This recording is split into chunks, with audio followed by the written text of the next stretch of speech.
ಹಿಂದಿನ ಕಾಲದ ಒಂದು ಪಾಪ್ಯುಲರ್ ಮಾತಿತ್ತು, an apple a day keeps doctor away ಅನ್ನೋದು. ಆದ್ರೆ ಇವಾಗ ಆಪಲ್ಗಳು ಶುದ್ಧವಾಗಿ ಸಿಕ್ಕಿಲ್ಲ, ಬರೀ ರಾಸಾಯನಿಕ. ಅದಕ್ಕೋಸ್ಕರ ಈಗ ಮಾಡ್ಬೇಕಾಗಿರೋದು ABC ಜ್ಯೂಸ್. ABC ಜ್ಯೂಸ್ ಅನ್ನೋದು ಇವಾಗ ಪಾಪ್ಯುಲರ್ ಒಂದು ಡ್ರಿಂಕ್.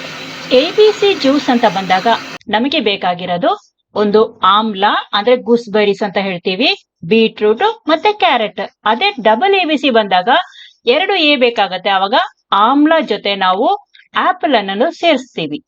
ಈಗ ನಾನು ಹೇಳ್ದಾಗೆ ಆಪಲ್, ಆಮ್ಲ, ಬೀಟ್ರೂಟ್, ಕ್ಯಾರೆಟ್ ಇವನ್ನೆಲ್ಲ ಸೇರಿಸ್ಬಿಟ್ಟು ಜ್ಯೂಸ್ ಮಾಡಿ ಪ್ರತಿನಿತ್ಯ ಬೆಳಿಗ್ಗೆ ಕುಡಿದ್ರೆ ಬಾಡಿ ಡಿಟಾಕ್ಸ್ ಆಗೋ ಜೊತೆಗೆ 10 ರೀತಿಯ ಬೆನಿಫಿಟ್ಸ್ ಇದರಲ್ಲಿದೆ.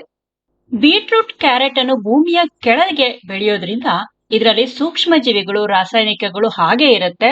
ಆದ್ರಿಂದ ಏನ್ ಮಾಡ್ಬೇಕು, ಜ್ಯೂಸ್ ನ ರೆಡಿ ಮಾಡಿ ಆದ್ಮೇಲೆ ಒಂದು ಸಾರಿ ಅದನ್ನ ಸಿಮ್ ನಲ್ಲಿಟ್ಟು ನಾವು ಹಬೆ ಆಡಿಸ್ಬೇಕು. ಈಗ ನಾವು ಇಡ್ಲಿ ಎಲ್ಲ ಹೇಗೆ ಬೇಯಿಸ್ತೀವಿ ಅದೇ ತರ ಸಿಮ್ ನಲ್ಲಿ ನಾವು ಇಟ್ಬಿಟ್ಟು ಒಂದು 10 ನಿಮಿಷ ಬಿಟ್ಟು ಆಮೇಲೆ ಅದನ್ನ ಸ್ವಲ್ಪ ತಣ್ಣಗಾದ ನಂತರ ಇದನ್ನ ಕುಡಿಯೋದ್ರಿಂದ ಇದು ಆರೋಗ್ಯವನ್ನು ಕಾಪಾಡುವಲ್ಲಿ ಹೆಚ್ಚಿನ ಗುಣಮಟ್ಟವನ್ನು ಹೊಂದಿರುತ್ತೆ.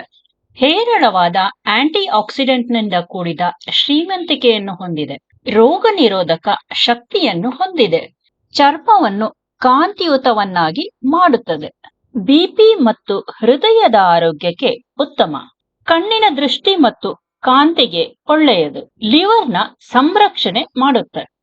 ನಿಶ್ಶಕ್ತಿಯನ್ನು ಕಡಿಮೆ ಮಾಡಿ ಸುಸ್ತಿನಿಂದ ಕಾಪಾಡುತ್ತೆ. ಬುದ್ಧಿಶಕ್ತಿಗೆ ಒಳ್ಳೆಯದು. ಕ್ಯಾನ್ಸರ್ ಬರದೇ ಇರುವಂತೆ ನೋಡಿಕೊಳ್ಳುತ್ತೆ. ನೀರಿನ ಅಭಾವ ಬರದಂತೆ ದೇಹವನ್ನು ಹೈಡ್ರೇಟ್ ಆಗಿ ಇಟ್ಟುಕೊಳ್ಳುತ್ತೆ.